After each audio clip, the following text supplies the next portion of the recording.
नमस्कार. आज आपण पाठरवाडी येथील आदरणीय प्राचार्य रामचंद्र सुपेकर सर यांना आज यांच्या घरी निवासस्थानी भेटण्यासाठी आलेलो आहोत. येण्यामागील एकच उद्देश की शैक्षणिक, आध्यात्मिक, सांस्कृतिक क्षेत्रामध्ये काम करत असताना त्यांचा जीवन प्रवास कसा झाला त्या संदर्भात आपण या ठिकाणी जाणून घेण्यासाठी आज या ठिकाणी पोहोचलो आहोत.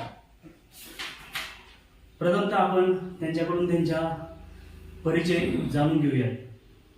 सर, प्रथमतः रोकटोक संत पंढरीमध्ये आपलं हार्दिक स्वागत. नमस्कार.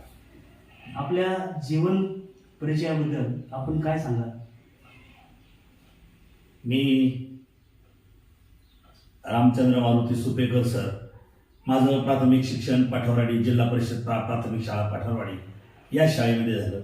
हायस्कूलचं शिक्षण मुलिकादेवी विद्या मंदिर निघोज याच ठिकाणी झालं. नंतर शिरूरला 11वी-12वीपर्यंत शिक्षण झाल्यानंतर पुण्याला काही वर्ष काढली मी आणि BEd पुण्यावरून सुटल्यानंतर अहमदनगर जिल्हा मराठा विद्याप्रसारक समाज या संस्थेमध्ये मी नोकरीला लागलो. तसं मला रयत शिक्षण संस्थेची ऑर्डर होती, अनेक शिक्षण संस्थांची होती, परंतु आमची संस्था ही फार मोठी त्यागाची संस्था आहे आणि फार मोठा नावलौकिक असलेला आहे. ही त्यागाच्या संस्थेतच आपल्याला जायचं म्हणून मी याच संस्थेमध्ये आलो आणि गोरेगाव या ठिकाणी गोरेश्वर माध्यमिक विद्यालय गोरेगाव आणि मुलिकादेवी उच्च माध्यमिक विद्यालय निघोज अशी 15 वर्ष 30 वर्ष आणि 3 वर्ष प्राचार्यपद मी उपभोगलं या संस्थेमध्ये. आणि आता 2 वर्ष झाली. मार्च 21 जून 21 मी आता सेवानिवृत्त झालेलो आहे.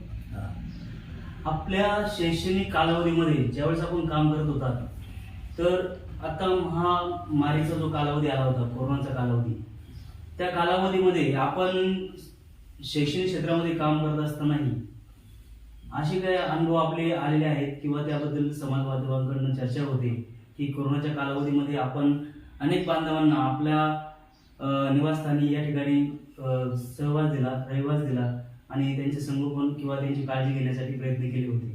त्याबद्दल आपण काय म्हणाल? एक काम करत असताना आता कोरोनाची महामारी, जागतिक महामारी बऱ्याचशा देशांनी आली आणि आपल्याकडे हा रोग आला तर त्या संदर्भात आपण सर्व शेतकऱ्यांची मुलं आहोत. शेतकऱ्यांना कामासाठी मजूर मिळत नव्हते. लांब लांबून वाशिम, यवतमाळ, वर्धा तिकडून काही आदिवासी पट्ट्यातून लोक या ठिकाणी येतात आणि जेवण आणि काही रोजंदारी अशा पद्धतीने प्रत्येक शेतकरी त्यांच्याकडून काम करून घेतो, त्यांना व्यवस्थित जेवण देतो. प्रत्येक शेतकऱ्याकडं 4-4, 6-6 लोक असायची, याच्याकडून त्याच्याकडे, त्याच्याकडून याच्याकडे. परंतु काय झालं, ही महामारी आल्यानंतर शासनाने असा आदेश काढला की 4-5 जण एकत्र यायचे नाही, सगळ्यांनी घराच्या बाहेर निघायचं नाही. मग त्या लोकांनी जायचं कुठं? अहो त्यांना कुठं त्यांचं गाव इतक्याला ST बंद, जायला काहीच नाही. आणि मग ते काय सरळ निघले, मरण हो नाही तर जगणं हो, सरळ निघाले. व तत्कालीन आमदार यांनी काहीतरी जागोजागी त्यांना जेवण दिली. परंतु जे काही ज्यांना जाताच येत नाही ना असे 4-6 लोक आमच्या विद्यालयासमोरून चालले आणि शुक्रवार आता मी आपलं राऊंड कालावधीमध्ये रहदारी किंवा प्रवासासाठी पण बंदी हो, पोलीस बाहेर निघलं का पोलीस मारायचे. बरोबर. आणि यांना चालता येत ना, बरंच 4-5 जण संगती चालायची नाही. मग ते एक जणांनी असं धाडस केलं, ओ साहेब आम्हाला इथं आजचे दिवस राहून देता का? आम्ही किती जण आहे तुम्ही? काय नाही, आम्ही 2-4 जणच आहे आणि अजून 2-3 जण येतात मागून. आता मी तिथे प्राचार्य असल्यामुळे मला वरिष्ठांना माझ्या विचारल्याशिवाय कसं काय? तर मी आमचे साहेबांना, आमचे सचिव सेक्रेटरी साहेब, देव माणूस, त्यांना माझा म्हणजे अतिशय चांगला माझा विश्वास होता. त्यांचं नाव खांडेशी साहेब. मी त्यांना फोन केला, म्हटलं साहेब तर कोरोना महामारी आलेली आहे आणि त्यांनी मला कल्पना दिली, सुपेकर शाळा बंद होणार आहे, तुम्ही थांबा. नाही म्हणलं, पण साहेब मला शाळा बंदच नाही, पण ते लोक आलेले शेतकऱ्यांना कामाला त्यांनी हुसकून दिली तिथं त्यांना. आता त्यांना कोणी घरात येऊन देत नाही, त्यांना काहीच नाही, म्हणून इथं मुक्कामाला ते म्हणतात थांबवून देऊ का? ते म्हणले पहा तुमच्या पातळीवर पहा बरं का, काही वाढ होऊ नका, काही नाही म्हणलं साहेब काही नाही. आणि साहेबांनी मला परवानगी दिली. ठीक आहे म्हणले, काय हरकत नाही. मग ते लोक राहिले त्या ठिकाणी आणि ते पण लोक एकत्र येतच राहिले, एक एक दोन दोन, एक एक दोन दोन. रात्री 9 वाजता पुन्हा मी गेलो राऊंडला तर 10-15 लोक झाले होते. दुसऱ्या दिवशी शनिवार होता, सकाळची शाळा भरली, मी ते लोक वाढतच चालले. मग मी मीटिंग घेतली, माझ्या सहकार्याने सांगितलं आपल्याकडे हे एक संकट आलेलं आहे, साहेबांनी रात्री मुक्काम दिलेले आहे, मग मुक्कामाला परवानगी दिली आणि आजही ते लोक राहतात. आणि मग आमचे पठारे सर वगैरे आमचे सगळे सिनियर लोकांची मी मीटिंग घेतली. तेवढ्यात शासनाचा फतवा आम्हाला आला की बाबा सोमवारपासून बेमुदत शाळा बंद आणि 4-5 जण एकत्र फिरायचं नाही, जमावबंदी सुद्धा, म्हणजे सगळंच बंद. लोक गेले आणि सहकार्य करा, कोणी सूचना केल्या, त्यांना बिस्किट आणा, कोणी काही भेळ आणा, आणायची कुठून, काहीच नाही ना, पर्यायच नाही ना. आणि मग ती मीटिंग संपेपर्यंत 36 लोक झाले. 12:30 वाजले मला तिथे. आणि त्या लोकांनी रात्रीचं जेवण होतं का नाही मला माहित नाही, पण आता तर नक्की जेवणाची काय सोय आहे. त्यांच्याकडे रोजगार थोडे पैसे होते, पण आता म्हणजे पैसे खातील का, मग आता काय करावं त्यांना, आणि मी कसं काय निघून जाऊ तिथून मग. आणि मग मी आमचे ते शिपाई, लांबकडे शिपाई, त्याच्या गाडीवर 2 महिला, माझ्या गाडीवर 2 महिला, आणि घरी आणलं त्यांना. आमचे भाऊ भाऊजाई, आमचे शेजारी पाजारी सगळे जमा झाले. त्यांना म्हणलं, ते म्हणजे काय इर्जिक आहे का, काय तुमच्याकडे पाहुणे येणार आहे काय. हा म्हटलं पाहुणे येणार आहे. सगळे पीठ वगैरे त्यांनी उसने आणले, सगळं म्हणजे 90 भाकरी केल्या. अंदाजे 36 लोक, 30 लोक होते, आम्हाला जाऊ परत 6 वाढले. आणि मग बेसन भाकरी चटणी वगैरे करून नेले. येथेच ते लोक जेवले. पण मला मात्र म्हणजे करमानाच. आता एक टाइम ते जेवले, आता संध्याकाळचं काय करायचं, पुन्हा संध्याकाळचं भात आमटी आणि थोडंसं कालवण सांबार भात नेलं. ते 3:30ला जेवले होते, त्यामुळे काही संध्याकाळी जेवले नाही. परंतु मग मी आमचे शांताराम मामा लंके त्यांच्याकडे गेलो, त्याने लगेच मला 1 पोती बाजरी दिली. मी त्याचे 4 भाग तिथंच केले. विहिरीचे गुण होते माझ्याकडे, ते 5 पायलीचे गुण घेऊन शाळेत गेलो. आणि मग सचिन पाटलाकडे गेलो. सचिन पाटलांनी सांगितलं बघ ती बाजरी तर तुम्हाला मिळाली ना. मग त्यांनी दत्ता घोगरे, एक आचार्य चांगला आमचं ग्रामपंचायत सदस्य, त्याच्याकडे बसलो, सगळे स्वयंपाक करायचं भांडे, त्याला सांगितलं. तो आला बिचारा, तो मला मी पैसे घेणार नाही सर, पीठ दळण ना. मग खंडूजी भोकून त्यावेळेला नव्हते इथं, पण त्यांच्या घरच्यांनी, त्यांचा मुलगा सून आणि त्यांची पत्नी, त्यांनी आम्हाला ती पीठ करून द्यायची व्यवस्था दिली, दळून दिलं. आणि मग ते दळून आणल्यानंतर तिथं चुली केल्या त्यांना. आणि शौकत भाई आमचा कोयनूरचे मालक, शौकत भाई दुकानदार, त्यांनी सांगितलं सर, मग त्याच्याकडून 5 किलो गुळ नेला, भाकरी केल्या. आणि दुसऱ्या दिवशी गुळ भाकरीचा केलं. नंतर मी आमचे कवात सर, निघोज ग्रामीणचे चेअरमन कवात सर, नामदेवदादा थोरात, चंद्रकांत लांबखडे माजी सरपंच, ठाकराम लंके आणि दिगंबर लाळगे, आणि आमचे शेजारी शाळेचे नेहमी मदत करतात तनपुरे शेठ बंधू, दोन्ही तनपुरे शेठ बंधू, यांच्या सगळ्यांच्या तातडीने रात्रीची गाठी घेतली लांबून, तोंडाला मास्क, यांनी सगळ्यांनी आम्हाला चांगल्या प्रकारे सहकार्य केलं. नंतर मार्केट बंद झालं.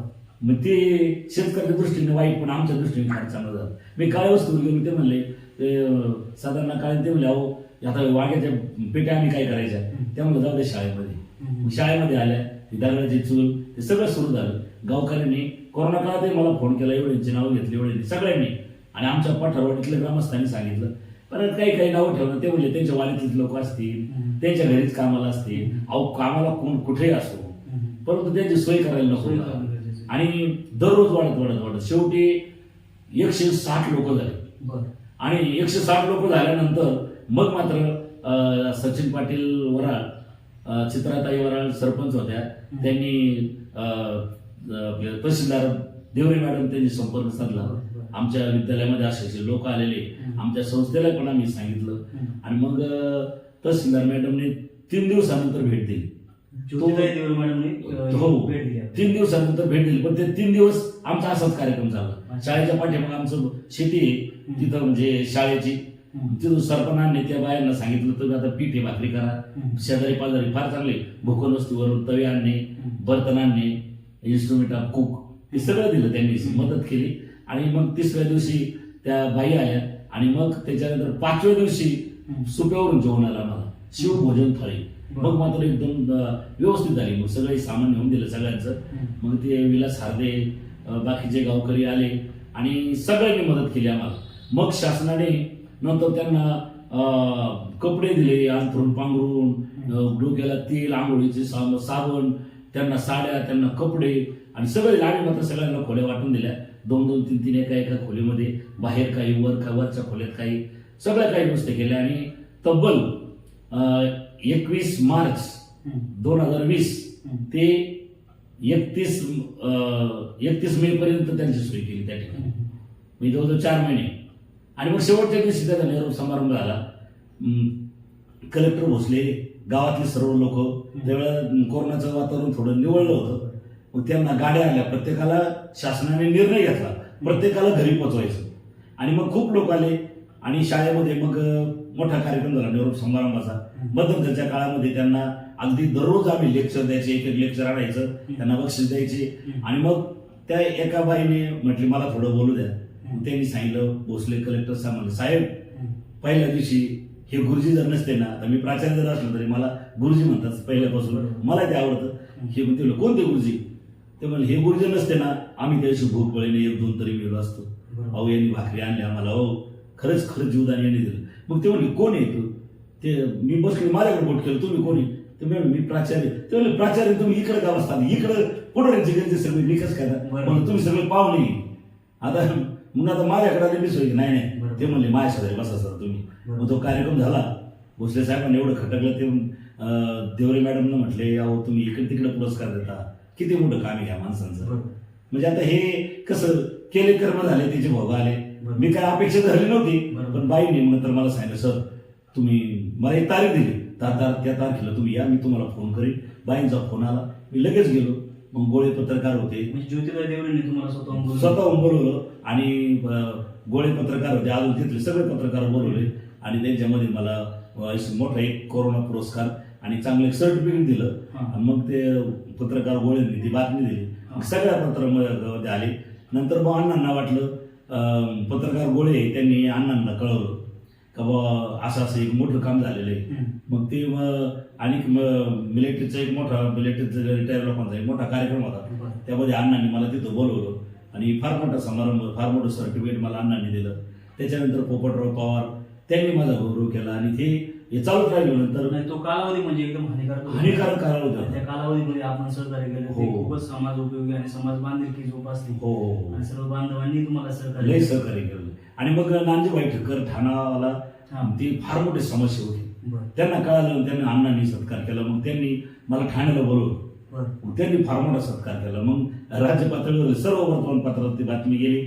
नंतर आता गेल्या 2 महिन्यापूर्वी राज्य मराठी पत्रकार संघाच्या वतीने त्यांनी ठरवलं, त्या ठिकाणी पोपटराव पवार आणि ते आमचे महाराज होते ना, ते महाराष्ट्रातील 1 नंबरचे महाराज रामगिरी महाराज, आणि त्यांच्या हस्ते शिर्डीला बोलून घेऊन फार मोठा पुरस्कार, महाराष्ट्र राज्य मराठी पत्रकार संघ मुंबई राज्यस्तरीय पुरस्कार कृतीशील शिक्षक पुरस्कार 2024 आपल्याला मला प्रदान केला तो. आणि मला अतिशय जीवनामध्ये समाधान वाटलं, केल्याचं म्हणजे चीज झालं काहीतरी केल्याचं असं. तर कोरोना कालावधीचा जो अनुभव होता तो कसा व्यक्त कराल? काय वाटतं तुम्हाला? आपल्या परिसरामध्ये काय व्यथा होत्या आणि त्यामध्ये समाज बांधवामध्ये काय बदल होत गेले आणि मग जीवनाकडे बघण्याचा दृष्टिकोन कसा होता लोकांचा, काय सांगाल? नाही, तो काळच असं वाईट होता. तर घराच्या बाहेर ते काही निघायचं नाही. घराच्या बाहेर निघलं का पोलीस पकडायचे. आता मला परवानगीच होती, मला काही पास द्यायला लागला काही नाही, पोलिसांना माहित होतं. परंतु आमचे निकम पोलीस होते त्यावेळेला, त्यांनी आम्हाला फार मोठं सहकार्य केलं. आणि अत्यंत वाईट काळ, घराच्या बाहेर निघायचंच नाही, काम करायचं नाही, खायचं काय, व्हायचंच कसं, फार मोठी चिंता लावून राहिली होती. परंतु ज्याच्याकडे पैशावाल्याला तर बेडी कुठं मिळत नव्हतं, ती काय म्हणजे तर मला वाईट वाटतं, रडायला येते ते काळ सांगितल्यानंतर लय म्हणजे. आणि अशा काळामध्ये ह्या लोकांनी कुठं राहिले असते, लोक काय केलं असतं ते. अजूनही त्याचा पत्रव्यवहार होतो, मला अजून काही इकडे फोन नाही, पत्र तर राहिली नाही, पण अजून त्याचा मेसेज येतो. एक जणांचे त्याला फोन नव्हते त्यांना फार, पण नंतर शासनाने सगळी व्यवस्था केली त्यांची. पण अतिशय वाईट काळाचा तो एक अनुभव आला. आता प्राचार्य असताना आपण आपल्या जीवनातील घडामोडीबद्दल काय सांगाल? घडामोडी काय नाही, तर प्राचार्य जरी असलं ना, मला पहिल्यापासून काम करण्याचे म्हणजे एक सामाजिक कामाची आवड होती.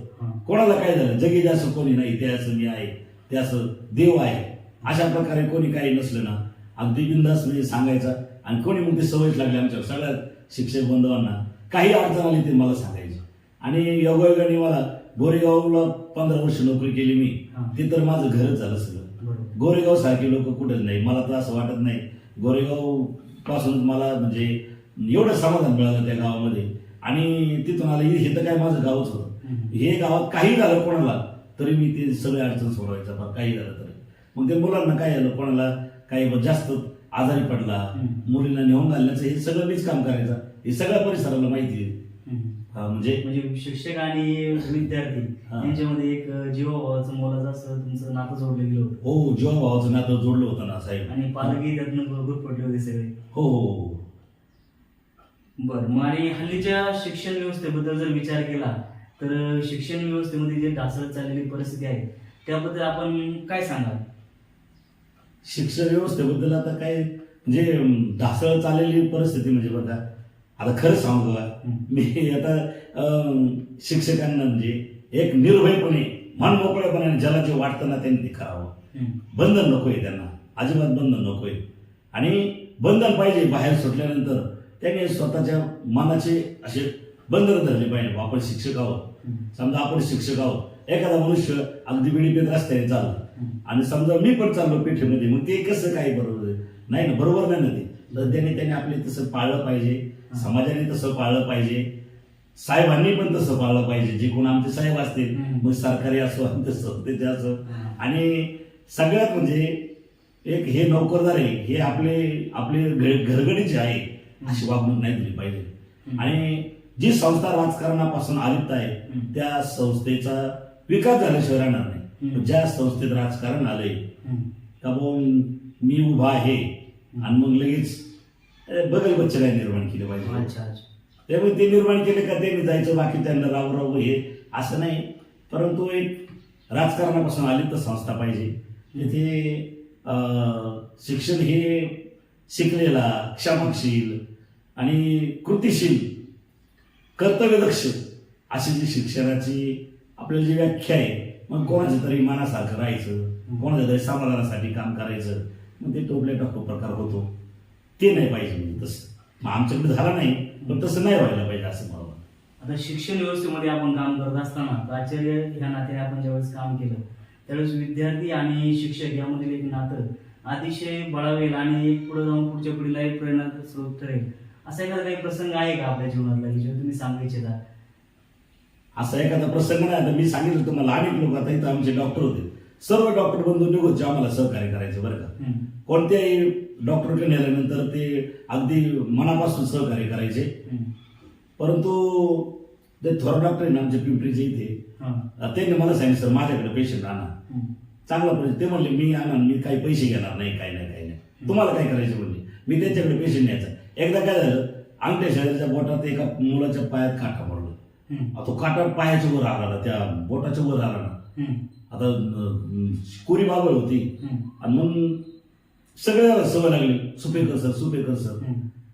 आता मी त्या मुलाला मी पर्यवेक्षक होतो मी प्राचार्य नव्हतो त्यावेळेला तरी पण मी घेऊन गेलो मी डॉक्टरांकडे. डॉक्टर मला पहिल्यांदा काशी खवळले म्हणले सर अहो याला तर ऑपरेशन करावं लागेल तुम्ही काही कसली मत करून देता. आता मुलाची परिस्थिती विचारलं इथं काय वस्तू राहणार कुटुंब होतं दिवसभर काम केलं तरच खायला एकच मुलगा त्यांना ते गेले कामावर. आता म्हणलं आता आपण केले ना न्यायचं शिवरलं काही हो. डॉक्टरांनी नापसंती व्यक्त केली ते म्हणले तुम्ही 12च्या भावात जाणार एक दिवस हे करून. पण तो काही मुलं होती काही सोमनाथवर खडे होते तिथं आले ते बाकीचे काही सगळे म्हणले मला तुम्ही बाबराव नाही त्याच्याकडे न्याता काय आणला. मी गेलो 3:30 वाजले होते. ते विचारत झोपलं होतं म्हातार माणूस. मला पाहिलं उठलं ते त्यांच्या माझ्या वडिलांचा लई परिचय होता. उठलं ते काही त्यांनी ते पाहिलं. मग त्यांनी गेलं शेणा नावाचे संत शेणा त्यांचं ते अभंग आहे चिमटा ती पकड तिची कात्री सगळं तिथे अभंगात आहे. तर आत्ताच्या नावाकडे मला चिमटा नाही पण त्यांच्याकडे तो चिमटा होता. त्यांनी दर्शन घेतलं संत शिरोमणी सेना नावी त्यांचे ते दर्शन घेतलं फोटोचं. तो चिमटा घेतला आणि त्या मुलाचा एक पाय मी माझ्या दोन्ही पायामध्ये दाबून धरला आणि एक पाय आमचा शिपाई होता माझ्या बरोबर लांबकडे शिपाई त्याने धरला आणि त्याने काय केलं पण तो काटा वरून खाली दाबला आणि इतक्या वेदना झाल्या त्या मुलाला इतकं रक्त निघालं परंतु काटा काढला ते रक्त पुसलं आणि मुलाला शांत केलं. आणि मी त्याला त्यावेळेला 100 रुपये देऊ केले बरं का. त्याने नाही घेतलं. हो नाही ना मला सर, अहो तुमचं लय ऐकून हो, एवढं काम करता तुम्ही, मला नाही घ्यायचे पैसे. मग मी आलो डॉक्टरांकडे. डॉक्टर म्हणले हा आता. मग डॉक्टर थोडेसे हे झाले. याला सरांना उगाच बोललो. सरांना एवढं मोठं संकट आलं तर सरांचं मग त्यांनी मग अगदी त्याला मनपट्टी केली. आम्ही गेलो, त्याला नेऊन घातलं. परंतु मग ते पुढे ते बाबराव नाही गेल्यानंतर न्यूजमध्ये फार चर्चा झाली. पेटला सगळे लोक पाहत होते. आता काही वर्षांनी त्याच्यानंतर ते गत झाले 7-10 वर्षांनी. पण त्याच्या दाव्याला अनेक लोकांनी म्हणजे मला झालं त्याला मला बोलताच येईल, मला कसं रडायला यायची. परंतु मी तो प्रसंग सांगितला. नाना ढोळे आमचे एक लेखक आहे, माझे मार्गदर्शक आहे, माझे नातेवाईक आहे. त्यांनी त्यांना एवढी प्रसिद्धी दिली का लोकसत्तामध्ये फार मोठा लेख त्या न्हाव्यात बाबुराव न्हावी त्यांच्या नावाने त्यांनी छापला. आणि माझंही त्यामध्ये फार मोठं कौतुक केलं. आणि मला म्हणजे जेवढं मी केलं ना त्याच्यापेक्षा कितीतरी पटीने म्हणजे एवढ्या लोकांचे फोन आणि एवढ्या लोकांचं बोलवणं मला आलं. म्हणजे एक मला बरं वाटलं आपल्यापासून चांगलं झालं. म्हणजे प्रेरणा पण सगळ्यापर्यंत. हो सगळ्यात पर्यंत पोहोचली. आणि अनेक लेखकांनी त्याच्यावर लिहिण्याचा प्रयत्न केला. नंतर त्यांचं वर्ष श्राद्ध होतं तेव्हा पण त्यांनी लेख लिहिला, तेव्हा पण त्याचा उल्लेख झाला, माझा उल्लेख झाला. आणि त्याच्यामुळे मग ते जास्तच हे झालं. मग चांगलं कार्य आहे आपलं. हा आता हे करत असताना शिक्षकी पेशा त्याच्यामध्ये आपण ज्यावेळेस होता तर मग आपल्याला ही अध्यात्माची ओढ कशी लागली की आता तुम्ही प्रवचन पसायदान वगैरे या गोष्टी मी पाहत असतो किंवा परिसरामध्ये चर्चा पण होते. तर ही अध्यात्माची ओढ आपली कशी बळावत गेली? आध्यात्मिक तुम्हाला सांगा लहानपणापासून पिंपळनेरच्या निळोबा महाराज आहे ना यांचा फार मोठा पगडा आमच्यावर. अहो त्यांची यात्रेला आमच्या घरोघरची माणसं जायची, बैलगाडीने जायची. आमचं भारूड इतकं फेमस होतं ना अगदी महाराष्ट्राच्या कानाकोपऱ्यात ते भारूड पोचलं होतं. आणि निळोबा महाराजांची एवढी मोठी प्रेरणा आहे. निळोबा महाराज त्या ठिकाणी समाधीला गुप्त झाले. त्या ठिकाणी माणसं पाहायला लागली कुठे गेली आता होते. त्या ठिकाणी फक्त माळ आणि मुखा हा फार मोठा एक संस्कार एक आमच्या मनावर कोरला गेला. आणि निळोबा महाराजांना तुकाराम महाराजांच्या 14 टाळकऱ्यांपैकी ते एक होते. त्यांनी सांगितलं होतं मी तुला माळ घाल. आणि तुकाराम महाराज सदैव वैकुंठाला गेले. मग त्यांना त्याच्या अगोदर इथं समाधी घेण्याच्या अगोदर ते निळोबा महाराज देवाला जाऊन बसले. आणि काय नाही फक्त तुकाराम तुकाराम तुकाराम तुकाराम 42 दिवस बसले.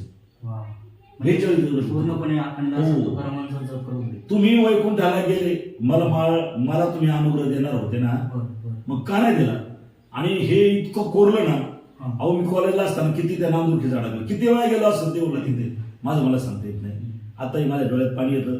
पण साक्षात भगवंताला त्यांची मुलगी भागीरथी तिच्या तुकाराम आले तिच्या करतात निळोबा महाराजात यायच्या अगोदर अहो साक्षात भगवंत तिथं आले. निळोबा महाराजांनी सांगितलं ना त्यांना तुझं लागे येते बोलविले कोणी प्रार्थील्या वाचून आलाची का.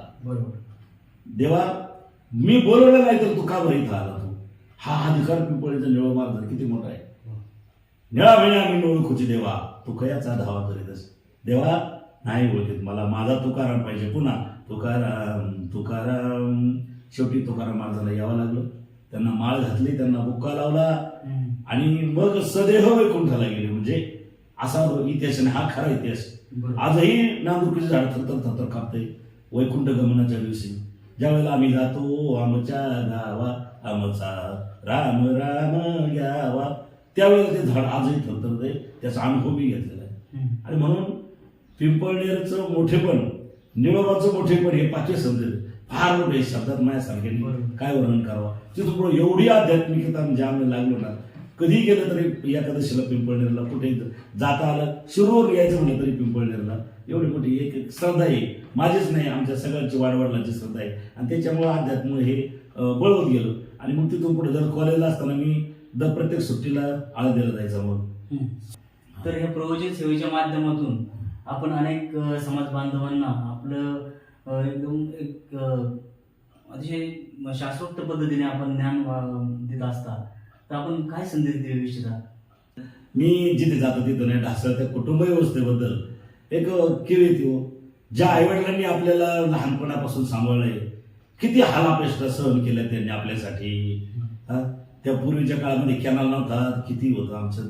आम्हीच कसं शिक्षण केलंय. नाही दियामध्ये तेल कशी अंधेरेली राहत तेल देयात पडल नेली उंदिराने वात, चिंदुकाची केली वात तेल देयात पडल, सापडे नाग पेटी घोड आठी आडल. एक संकट आलं ते निवारलं नाही तर दुसरं संकट, तिसरं संकट, चौथं संकट, एवढे करून या मुलांना अशा प्रकारे आपल्या हाडाची काळ उपाशी राहून शिकवले. आणि त्या मुलांनी जर पुढे स्वतःच आपण लिहायला शिकले, अगदीच मोठे झाले आणि त्यांनी आईवडिलांना विचारूच नाही, याची फार मोठी खंत आहे. आणि मग याच्यासाठीच म्हणजे यासाठी आपण काहीतरी करावं, सांगावं, हीच माझी म्हणजे तळमळ आहे. एकत्र कुटुंब याबद्दल जर विचार केला तर अशी समाज बांधवांमध्ये चर्चा आहे की आपलं कुटुंब हे आजपर्यंत एकत्रितरित्या जे टिकलं त्यामागलं मुख्य असं श्रेय कोणाला द्या?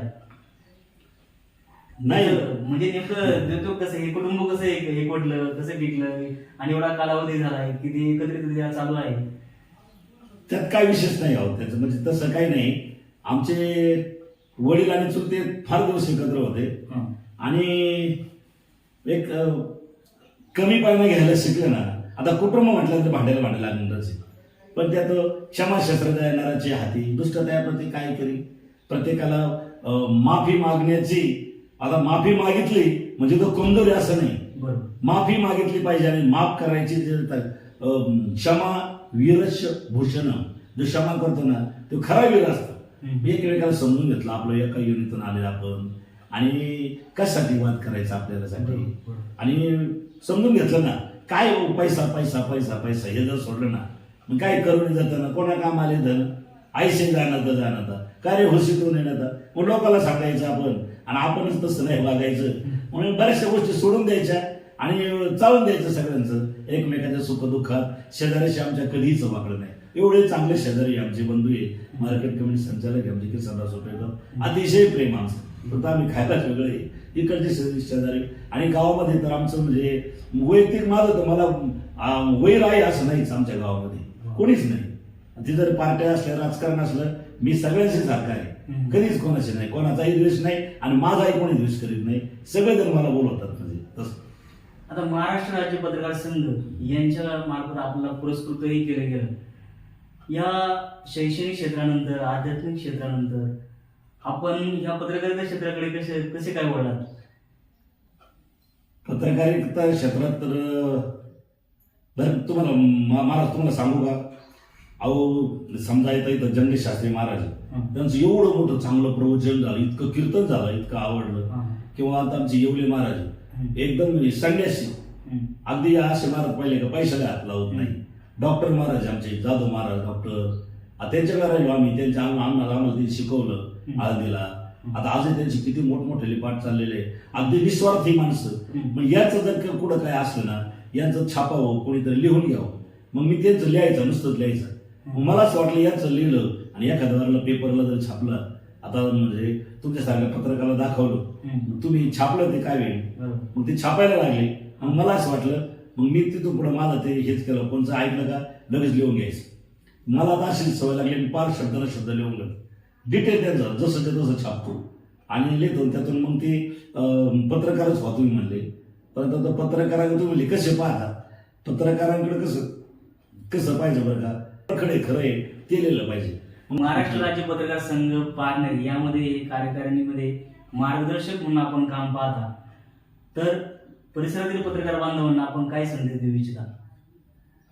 एक निर्भीड व्हा, सत्याची वाटचाल, सत्य असत्यासेपणे केले ग्वाही मानिले नाही बहुमता. माझं काही झालं जे सत्य आहे ना मी ते सत्यच लिहीन. आता काही येतात आमच्या गावामध्ये, तुम्हाला 617 एकरचा ते तुम्हाला माहिती, तो प्रॉब्लेम निर्माण झाला ना. पत्रकारांनी आलं पाहिजे, काय खरंय काय ते लिहिलं पाहिजे. काही येतच नाही, काही नको म्हणते आपलं वाईटपणा, असं भिलं नाही पाहिजे ना. मग शंका येते ना, भाऊ असं काय करतात पत्रकार. तर पत्रकारांनी निर्भीड लिहिलं पाहिजे. पत्रकार हा चौथा स्तंभ आहे, समाजाचा फार मोठा संबंध आहे पत्रकार. अहो लय मोठा हत्यार आहे पत्रकार म्हणजे. आणि मग त्यांनी अशा प्रकारे निर्भीड राहिलं पाहिजे, कोणाच्याही दबावाला काही बळी नाही पडलं पाहिजे आणि संघटित राहिलं पाहिजे. United we stand. जर कोणी काही केलं ना सर्वांनी पत्रकाराला म्हणजे अशी साथ दिली पाहिजे, मतभेद नाही झाले पाहिजे. मी मोठा, मला हे पद, मग ते पद आलं, मान आला, मोठा पण आला का तिथं सगळं संपलं. आध्यात्मिक क्षेत्रामध्ये आपली पुढची वाटचाल कशी असणार? यापूर्वी? आध्यात्मिक क्षेत्रातली माझी वाटचाल, मी काही कोणी आता कीर्तन तर नाही, प्रवचन आता वेगळे संतांचा कृपा आशीर्वाद आहे. माझे गुरु नाना महाराज ओमकुटेकर फार मोठे चांगले संत होते. म्हणजे चांगला अंत म्हणजे अंतकरण, आणि त्यांनी कधी असा पैशाला स्पर्श केला नाही. कधीच म्हणजे असं मीपणा किंवा मला मान सन्मान याचं कधीच काही पाहिलं नाही. त्या धोरणानुसार त्यांच्या मार्ग दावणी गेले, निळवा मार्ग दावणी गेले आधी दयानिधी संत तेचे पण ते चालू जातात, न पुढे गुंता कुठे काही. मग ती वाटचाल करताना आपल्याला जर काही संधी मिळाली, जायचं, सांगायचं चांगलं, आणि ढासळत्या कुटुंब व्यवस्थेत बोलायचं. संत कसे राहिले, कसं का जीवनामध्ये नम्र झाला होता त्याने कोणलेले आनंदा. विहिरीमध्ये जर बादली सोडली, ती जर वाकली नाही तर ती बादली भरणार नाही. नम्र व्हावंच लागतं ना. बरोबर. ज्याच्याकडे ज्ञान आहे, ज्या झाडाला जास्त फळ आहे तेच फळ वागतं. लोक त्यालाच दगड बांधतात. लोक काय म्हणतील याच्यावर लक्ष नाही द्यायचं. आणि सगळ्यात तुम्हाला सांगू का, घाव सहन करा, चणे खावे लोखंडाचे, त्याने ब्रह्मपदी येण्याचे. अहो ज्ञानोबा महाराजांना शिवत नव्हते लोक, आणि आज त्यांना शिवण्यासाठी 4-4 किलोमीटर रांगा लागतात. अहो त्यांना झोळी फाडली हो, त्यांची दगड टाकले हो, शेण टाकले ते, आणि आता सोन्याच्या ताटात नैवेद्य त्यांना येऊ देत नव्हतं. ते आले का दरवाजे बंद, आणि आता माझ्या दारातून पालखी गेली पाहिजे म्हणून भांडण नाही. एक दिवस कोणा तरी येतो हो त्यांचा. श्रीरामचंद्रांना किती त्रास झाला, पण ज्ञानेश्वरला रुसले का कोणावर? एकदाच रुसले होते त्यांच्यावर. तुम्ही तरुण ईश्वर तारा ताटी उडा ज्ञानेश्वर, ताटी लावून रुसले होते बघ, समाजाला राहा, कोणावरच नाही रुसले. आणि एक ओळी तरी लिहिले का त्यांनी, एवढे वाईट लोक होते, मला त्यांनी असं केलं म्हणजे काही नाही. त्याप्रमाणे आपली वाटचाल, कोणी निंदा कोणी वंदा, त्यांच्याकडे दुर्लक्ष करायचं त्यांच्याकडं, आणि चालत द्यायचं आपलं काय येते. आता सामाजिक, सांस्कृतिक आणि विविध क्षेत्रामध्ये आपण काम केलं, पण समाज बांधवांमध्ये अशी चर्चा आहे की आपण पुढे भविष्यात जाऊन राजकारणात वगैरे काही पदार्पण वगैरे करणार आहात का? नाही, ते जातो. मला लोक बोलवतात आता, यावं सर फक्त 5,000 म्हणा, किंवा सर 2 शब्द बोला, आणि मग मला आनंद वाटतो, आणि मी जातो, आणि मी आता तेच करणार आहे, बाकी दुसरं काही नाही. लोक बोलवतात मला. शिक्षण क्षेत्रामध्ये काम करत असताना आपण ज्या बदल्या वगैरे होतात ह्या परिसरातून त्या परिसरात, त्या होत असतानाचा काही अनुभव आपण सांगू शकता? कसं प्रशासन असतं, त्यांना बदल्या करावंच लागतात. माझ्या मी गोरेगावला कंटिन्यू 15 वर्ष, निगोजला 15 वर्ष राहिलो, माझ्या बदली झाल्याच नाही. पण एक 3 वर्ष प्राचार्य होतो निगोजला, आणि शेवटी झाल्या बदल्या. पण काय नाही, चांगले एक नवीन गाव पाहायला मिळालं मला, तर आनंद झाला. ते आमच्या गावकऱ्यांना वाटलं, वाईट वाटलं, 2.5 तास रस्ता रोको वगैरे सगळ्यांनी हे केलं, परंतु काय नाही, मी त्यांना सांगितलं बाबा बदली झाली, ते प्रशासन असतं, त्यांना ते बदल्या करावंच लागतात. आध्यात्मिक क्षेत्रामध्ये वळलात, असं समजलं की आपण ज्यावेळेस प्रवचन क्षेत्रामध्ये वळलात त्यावेळेस आपण संत ज्ञानेश्वर माऊली यांच्या आळंदी या क्षेत्रामध्ये जाऊन अजन वृक्षाखाली पारायण वगैरे करत होतात, आणि अजूनपर्यंत करत आलात, त्याबद्दल काय सांगाल? मोठमोठाले महाराज त्यांच्या संतीमध्ये मी राहिलेलो आहे, आणि अजन वृक्षाखाली प्रवचन केलं, तो एक वेगळाच आनंद आहे. आळंदीला राहणं आणि आळंदीचा तिथं मुक्काम करणं, तो एक वेगळाच आनंद आहे. म्हणजे ब्रह्मरस घेई काढा तेने पेढा निवारेल, खरोखर ब्रह्मरसाचा काढा म्हणजे आळंदीलाच. त्या वृक्षाबद्दल आपण काय सांगू इच्छिता? ते वृक्ष आहे, अजन वृक्ष म्हणजे ते देवच आहे त्या ठिकाणी. काय सांगू तुम्हाला, आता तुम्ही प्रत्यक्ष अनुभव घ्या, नुसतं बसा तिथं, तुम्हाला लगेच म्हणजे तिथं एवढं समाधान आहे का कुठंच नाही समाधान असं. ज्यावेळेस असं कोणाचा दुःखाचा प्रसंग असतो, पुण्यतिथी असते किंवा दहावीचा कार्यक्रम असतो, तर त्या प्रसंगी आपल्याला आवर्जून बोलवलं जातं. परिसरामध्ये चर्चा पण आहे, आणि आम्ही स्वतःही पाहिलेला आहे तो आपला गोड आवाज वगैरे. तर त्यामध्ये जादू, त्याबद्दल काय सांगाल? लोक आपणास दूरवरून बोलवतात. त्याच्यामध्ये शिकणाऱ्या अनेक विद्यार्थ्यांच्या सहवासात राहिलो, ज्ञानेश्वर माऊलींनी जे 5 त्यांना मागितलंय ना, ते सगळं झाल्यानंतर देवा माझा हा यज्ञ पूर्ण केलाय, हे देवा ते मला अशा म्हणजे अशा आयुष्यात ना मागितलं त्याने. अतिशय नम्रपणे त्याला ते एक रागाची रागिणी भैरवी तो स्वरच वेगळा आहे, आणि ती एक म्हणण्याची ती एक कला आहे. मनातूनच पाहिजे, अंतःकरणातून पाहिजे, इथून पाहिजे, सगळं इच्छा पाहिजे. इथून सगळं असलं ना, प्रेम असलं ना, सगळं काय होतं इथून असल्यानंतर, फक्त इथून पाहिजे असतं. वैयक्तिक कुटुंबाबद्दल आणि जीवनाबद्दल आपण काय सांगू इच्छिता? मला कधीच काय वाटलं नाही, कधी काय कुटुंबामध्ये काय कधी कोणीच कोणाचा आतापर्यंत काही द्वेष केला नाही, मला काही विचारलं नाही. मी काय आपल्याला म्हणजे आल्यानंतर मला आदरच आहे. अगदी माझा भाऊ हात जोडून जो आहे भाऊ कधी आला नाही, किती माणसं आली काही केलं ना ते भाऊ जे अगदी सेवेला तत्पर आहेत, काही नाही. आणि आमची मंडळी आणि ते दोघी एकदम चांगल्या बहिणीसारख्या राहतात. अजून तरी असं म्हणजे मतभेद कायला म्हणतात तुम्हाला आता तेच विचारायचे, तसलं काही नाही अजून काही. आई वडिलांबद्दल काय सांगाल? काय वडिलांचा तर त्यांचाच कृपाशीर्वाद, लय मोठा कृपाशीर्वाद आई वडिलांचा. लय म्हणजे इतके चांगले संस्कार म्हणजे आम्हाला मिळाले आई वडिलांचे. प्रत्येक पुरुषाच्या पाठीमागे एक सहचारणी स्त्रीचा एक वाटा असतो. हा, तर तसं तुमच्या सहचारणीचा तुमच्या प्रवासामध्ये कितपत वाटा होता? काय सांगाल? निश्चित फार मोठा वाटा आहे. त्या बिचाऱ्याने किती केलं, आपलं 2-4 दिवस जरी गेलो तिकडे त्यांनी किती अशी मंडळी बरोबर असली तर कधी कंटाळा केला नाही. आणि मुलांचं संगोपन, 4 मुलांचं संगोपन म्हणजे भावाची 2 माझी 2 अगदी त्याने व्यवस्थित म्हणजे जेवढी मुलं शिकली. आता आमचा मोठा मुलगा MPSC झाला, ही 4ही मुलं आमची, एक मुलगा आणि एक मुलगी आम्हाला, पण 4ही मुलं म्हणजे तिचं सगळ्यात आमच्या तिघांच्या पेक्षा आम्ही तिकडं मुलं सांभाळले. भावानी भाऊजांनी तर फार मोठं योगदान दिलं, मी पण चांगलं, परंतु त्याच्यात आमच्या मंडळीचं म्हणजे फार मोठं योगदान आहे. तिने सगळ्यांच्या अगदी व्यवस्थित सगळे. बहिणीच्या पण 2 मुली आमच्याकडे होत्या शेवटपर्यंत, त्यामुळे तिचं सहचारणीचं योगदान फार मोठं आहे. आई वडिलांची कृपा, आशीर्वाद आणि संस्काराच्या माध्यमातून तुमची जी एकत्रित कुटुंब पद्धती आजपर्यंत टिकून आहे, तर ह्याचा एक प्रेरणादायी स्रोत तर तुम्ही आहातच, पण समाज बांधवांना तुम्ही काय संदेश देऊ इच्छिता, मार्गदर्शन करू इच्छिता? मार्गदर्शन करण्यात पण मी मोठा नाही बरं का, पण तो तुम्हाला सांगा महाराज, अर्धपोटी बापू उपाशीचा मेला आणि तालुका जेवायला 10 वेळेस. आईवडील हयात असताना जे आपण करतो ना ते खरं दर्शन आहे. बरोबर. आणि आईवडील गेल्यानंतर काय ते प्रदर्शन आहे ना. लय मोठं वर्ष साधं घातलं, लय मोठा दावा घ्यायला. अरे पण तुम्ही आता काय ते आपल्याला बोलत नाही, तुम्ही म्हणतात लय शाणे झाले का तुम्ही ते. परंतु खऱ्या अर्थाने आईवडिलांचे माय बाप काशी तिने न जावे तीर्थाशी. आई फुलाफुल जायचं जगात प्रेम आईचे, निस्वार्थी प्रेम करणारे फक्त आई आहे. घराच्या पाठीमाग पडल्यानंतर घरात वाट पाहणारी फक्त आई आहे. आणि आईशी कळवळ्याची झाली करी लाभ हवी नव्हती, कोणता लाभ नाही तिने आपल्या मुलांसाठी केला. ह्या आईला विसरताना असं समाजामध्ये दिसतो, असं नाही व्हायला पाहिजे. भावाभावांचा प्रेम आम्ही म्हणतो, आम्ही गेलो राम मंदिर पाहिलं, राम स्वतंत्र झाला 22 जानेवारीला, पण आम्ही राम समजून घेतलाय का? रामाचा किती मोठा त्याग आहे. हा भाऊ म्हणतो माझं राज्य नाही, तो भाऊ म्हणतो माझं राज्य नाही.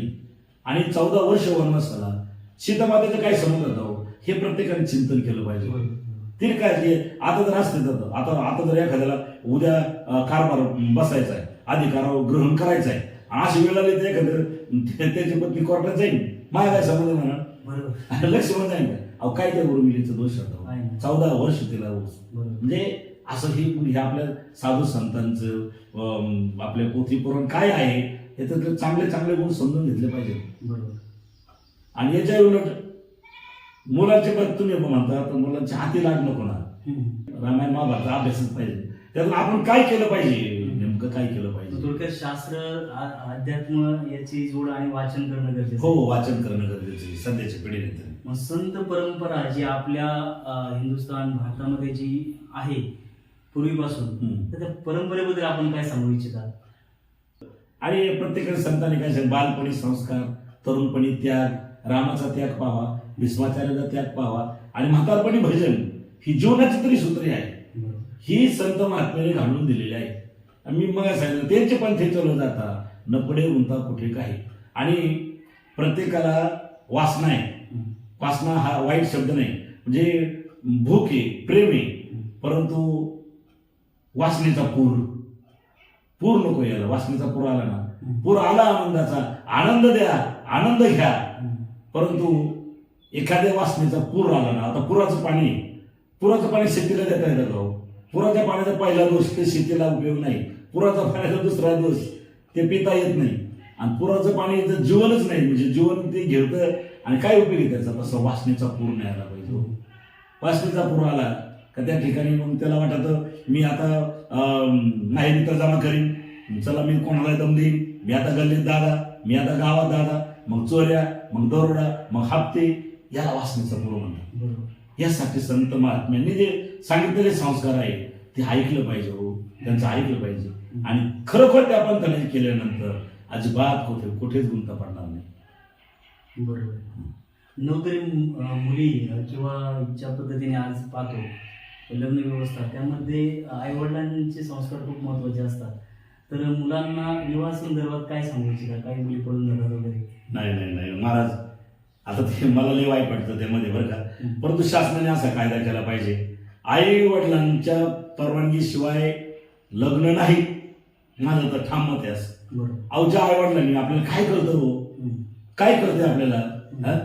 आणि मग आपण क्षण कोणाच्या नादी लागतो आणि आपण नीट नाटक तर पाहा ना तुम्ही ना, काहीच नाही.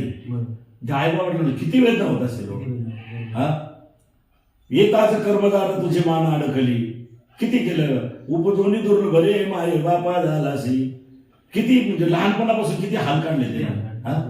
हाताचा पाळणा नेत्राची वात करून त्याला एवढं सांभाळलं, पण जे नाही ते त्याच्यासाठी दिलं. आणि त्यांनी अगदी एका क्षणात आईवडील झिडकारून मी पळून चाललो की मी पळून चालले, याला अजिबात अर्थ नाही. तुम्हीच काय आता लय व्यथित, आम्ही सुद्धा लय व्यथित. हे तसं कायदाच केला पाहिजे, आईवडिलांना विचारल्याशिवाय काही नाही. आजची परिस्थिती जर पाहिली तर दुधाची जी उत्पादक क्षमता आहे त्या पद्धतीपेक्षाही जास्त पद्धतीने वितरण हे देशामध्ये होताना दिसतंय. आणि भेसळयुक्त दूध हे सर्वसामान्य माणसापर्यंत पोहोचतंय की ते पुढे जाऊन कॅन्सर वगैरे अशा आजारांना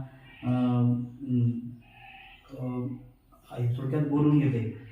तर यामध्ये गोमाता रक्षण होणं खूप गरजेचं आहे. मग त्या संदर्भात आपण काय संदेश देऊ इच्छिता? हो, गोमातेचं रक्षण झालं पाहिजे आणि स्वतःपासूनच समजून घेतलं पाहिजे. मी भ्रष्टाचार करणार नाही. आता काय, आता ते आपण काय बोलण्यासारखं आहे. म्हणजे भेसळ ही प्रत्येक आपल्यापासूनच आहे ना, आपल्यापासूनच भेसळ. प्रत्येकाने ठरवलं पाहिजे मी भेसळ करणार नाही. अहो, शासनाने किती उपाय काढले, आता काय सांगू तुम्हाला. आता शासनाच्या बाबतीत आता लय लय म्हणजे आले अनुभव आलेले. बरोबर. आपण धर्माचं रक्षण केलं पाहिजे, धर्म आपलं रक्षण करेल. हो, तसं हिंदू धर्म हा सर्वश्रेष्ठ धर्म जगामध्ये संबोधला जातो. संतांची परंपरा त्या माध्यमातून चालली. तर धर्मरक्षणाबद्दल आपण काय संदेश देऊ इच्छिता समाज बांधवांना? धर्माचं रक्षण प्रत्येकाने केलं पाहिजे. प्रत्येकाने आपापलं कर्तव्य काय, आपली आपली आचारसंहिता ठरवून घेतली पाहिजे. एक मार्गदर्शक म्हणून आपण पुढील कालावधीमध्ये काही असं काही पाऊल उचलणार आहात का? काय तुमचं योगदान काय असेल त्यामध्ये? मला जे भेटतील, मला ज्या बोलवतील त्या ठिकाणी मी हेच सांगण्याचा प्रयत्न करेन का बाबांनो, वासनेचा पूर येऊन देऊ नका. बाबांनो, सत्कर्म करा. सत्कर्माच्या दिव्य फुलाने देव पूजेला जाणे, तयाची जीवन यात्रा कधी न संपे मारणाने. कधी म्हणजे सत्कर्म केल्यानंतर त्याला सत्कर्माचा म्हणजे फायदा मिळणारच नेहमी.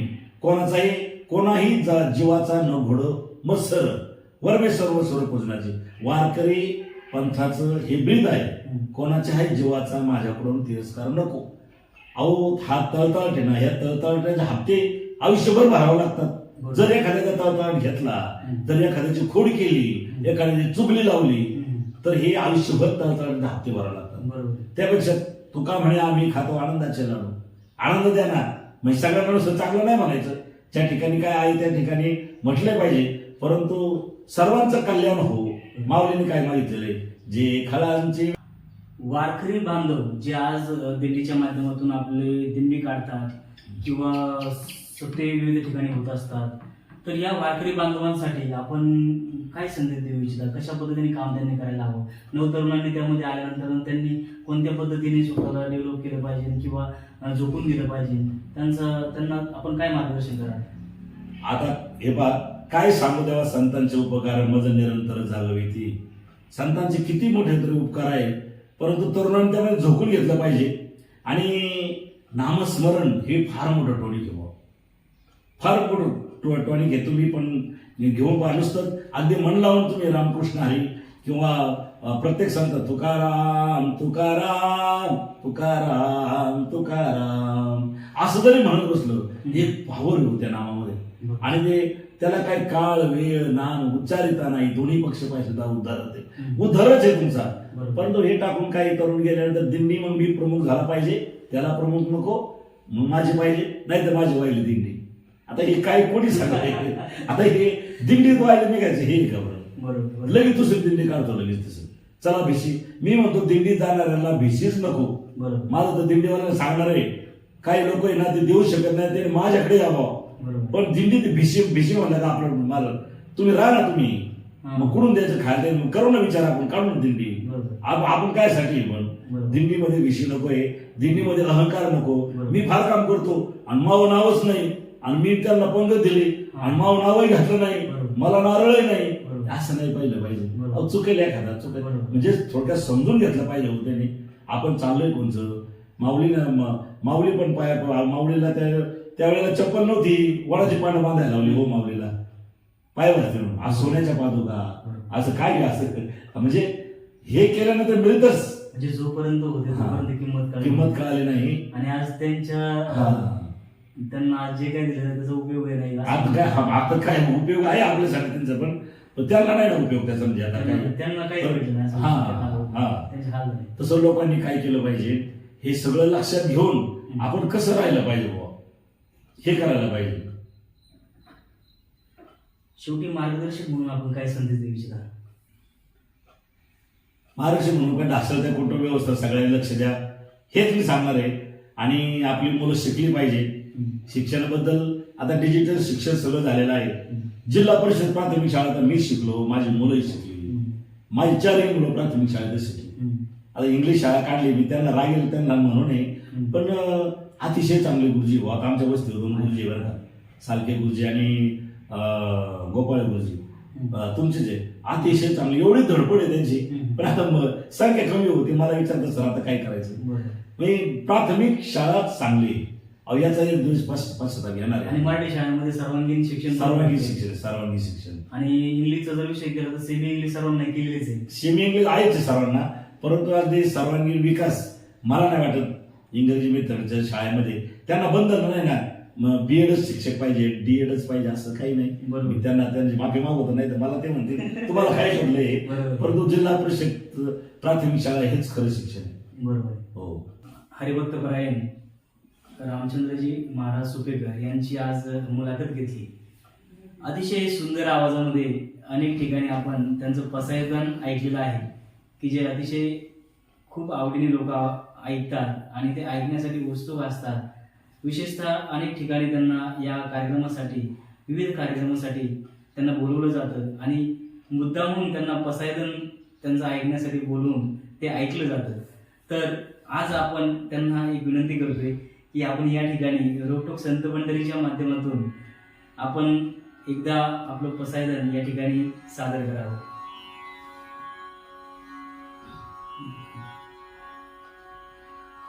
आता विश्वात्मके देवे येन वाग्य यज्ञ तोषावे तो शोणी मज द्यावे पसाय दान हे जय खळांची व्यंकटी सांड तया सत्कर्मी रती वाडो भूतां परस्परे पडो मैत्र जीवांचे दुरितांचे तिमिर जाओ विश्व स्वधर्म सूर्य पाओ जो जे वांछील तो ते लाहो प्राणी जात वर्षत सकळ मंगळी ईश्वर निष्ठांची मांदियाळी अनवरत भूमंडळी भेट तू या भूता चला कल्पतरूंचे आरव चेतना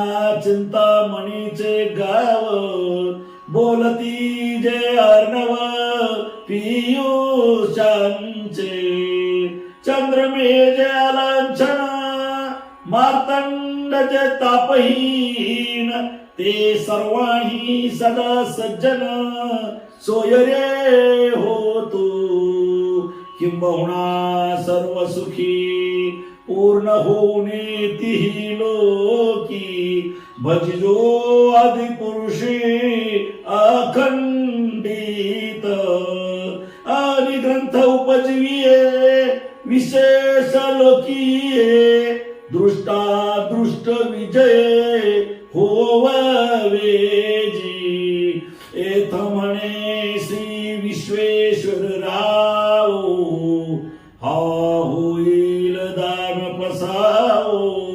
येणेवरे ज्ञान देवो सुखिया जाहला येणेवरे ध्यान देवो सुखिया जाहला सुखिया जाहला हरि ओम शांती शांती शांती. या ठिकाणी हरिभक्त परायण रामचंद्रजी महाराज सुपेकर यांचा या ठिकाणी आपण मुलाखत घेतली आणि त्यांचं अतिशय आवडतं आणि अतिशय सुंदर आवाजामध्ये आपण या ठिकाणी त्यांचं पसायदान ऐकलेलं आहे. आजचा हा मुलाखतीचा कार्यक्रम अतिशय सुंदर असा झाला. या ठिकाणी रामचंद्रजी महाराज सुपेकर हरिभक्त परायण यांनी या कार्यक्रमासाठी आपणास वेळ दिला त्याबद्दल त्यांचं प्रथमतः मी रोकठोक संत पंढरी परिवारातर्फे अभिनंदन करतो. त्यांच्या पुढील वाटचालीकरता रोकठोक संत पंढरी परिवार तसेच महाराष्ट्र राज्य पत्रकार संघ यांच्या वतीने त्यांना पुढील वाटचालीसाठी हार्दिक शुभेच्छा देतो. हा कार्यक्रम आणि त्यांची वाटचाल अशीच दीर्घायुष्य पुढं चालत राहो आणि त्यांच्या हातून समाजामध्ये समाज बांधवांसाठी विविध क्षेत्रामध्ये असंच समाजकार्य पुढं पांडुरंगाच्या कृपेने चालत राहो अशी सदिच्छा व्यक्त करतो. रोकठोक संत पंढरी करता सोमनाथ गोपाळे, पठारवाडी, पारनेर. धन्यवाद.